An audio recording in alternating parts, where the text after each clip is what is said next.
తెలంగాణ రాజకీయాల్లో చకచక పరిణామాలు చోటు చేసుకుంటున్న తరుణంలో ముఖ్యమంత్రి రేవంత్ రెడ్డి సినీ మేటి చిరంజీవి భేటీ హాట్ టాపిక్ గా మారింది. ఆదివారం సాయంత్రం జూబ్లీహిల్స్ లోని సీఎం అధికారిక నివాసంలో కీలక భేటీ జరిగింది. ఈ భేటీలో వ్యక్తిగత అంశాల కన్నా రాజకీయ విషయాలే ప్రధానంగా చర్చకు వచ్చినట్టు సమాచారం.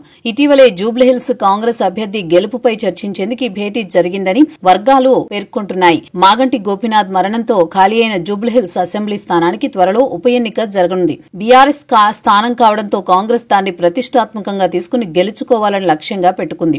ఈ క్రమంలో చిరంజీవి వంటి ప్రజాదరణ ఉన్న నాయకుడిని భేటీకి ఆహ్వానించి అభ్యర్థిపై ఆయన సూచనలు తెలుసుకోవాలని రేవంత్ రెడ్డి భావించినట్టు సమాచారం. చిరంజీవి కూడా గతంలో ప్రజారాజ్యం స్థాపించి ఆ పార్టీని కాంగ్రెస్ లో విలీనం చేశారు. ఆయన కాంగ్రెస్ తో బలమైన అనుబంధం ఉన్నట్టు ఈ భేటీ ప్రాధాన్యత సంతరించుకుంది. ఈ భేటీకి మరో కోణమూ ఉంది. ప్రస్తుత ఫిల్మ్ ఇండస్ట్రీలో కార్మిక సంఘాల వేతనాల పెంపు కోరుతూ స్కెడ్యూల్ షూటింగులు బహిష్కరించాయి. నిర్మాతలతో జరిగిన చర్చలు విఫలమవడంతో షూటింగ్ బంద్ కు పిలుపునిచ్చిన పరిస్థితి నెలకొంది. ఈ నేపథ్యంలో సినీ రంగ సమస్యలపై కూడా చిరంజీవి సీఎంతో భేటీ అయినట్లు అవకాశం ఉంది. అయితే అధికారికంగా దీనిపై ఎలాంటి వివరాలు బయటకు రాలేదు. చిరంజీవి ఈ నెల 22న 70వ పుట్టినరోజు జరుపుకోనున్నారు. రాష్ట్ర ప్రభుత్వంతో కలిసి ఏదైనా ప్రత్యేక వేడుకలు ప్లాన్ చేయాలనే ఆలోచనతోనూ ఈ భేటీ జరిగి ఉండొచ్చని విశ్లేషకులు భావిస్తున్నారు. ఒకవేళ చిరు వేదికగా ఏర్పాటయ్యే వేడుకల్లో రాజకీయ సందేశం కూడా ఇమిడితే జూబ్లీహిల్స్ ఉప ఎన్నికలపై ప్రభావం చూపే అవకాశం ఉంది. సినీ రంగం నుంచి ప్రజలకు దగ్గరగా ఉన్న ఓ అభ్యర్థిని బరిలోకి దింపితే ఓటర్లపై మంచి ప్రభావం ఉంటుందన్న ఆలోచన